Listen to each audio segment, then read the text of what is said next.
Welcome to this week's newsletter. Of course, this is a big week for MTA Queensland. Today is our signature event of the year, Camm. We have a full house coming along to hear all things innovation and all things high tech. But today I'd also like to introduce to our newsletter our chairman, Paul Peterson, of course of Pro Honda in Brisbane. Paul, how are you? Great, thanks Rod. It's pretty exciting times for us with Camm back after a bit of a lockdown, historically. So with COVID and what have you. It's my first Camm, so I'm not really sure what to expect, but everyone tells me it's an exciting event. There you go. So I guess it's exciting for the industry that is emerging itself into future technologies, especially electric vehicles, and now all the talks around hydrogen and autonomy. So how's your business, Paul? What's your view of the coming year around the industry? What's happening?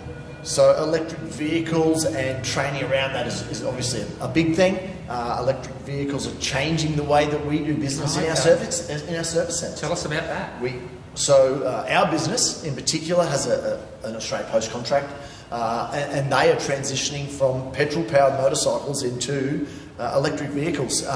So it's a whole new training package for us.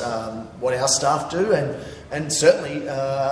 Out in the field, how do we address the issues that are now electric vehicle rather than petrol vehicle?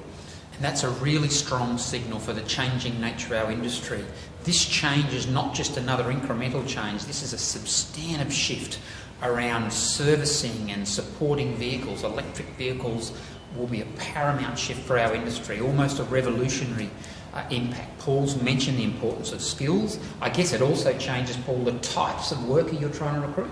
That's right. The worker's changed. I guess the old dirty fingernail worker, as a mechanics, in our industry we see is changing to a technician that now has a laptop or a Game Boy type facility that they diagnose the problem rather than listening with the ear or whatever it might be.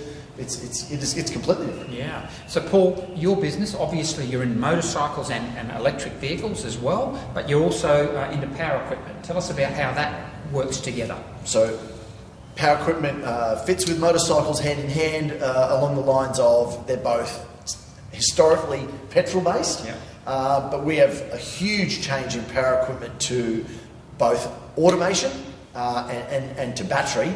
But automation is taking over that industry at a huge rate. Wow. Automatic mowers now run on a cable. Next year, the same automatic mowers will be running on GPS wholly and solely. There you go. So electric vehicles and autonomy is impacting right across industry, not just in vehicles. So that's really interesting. I guess the message to you all is the world's changing. Come along to Camm and you will hear about it. See you next week.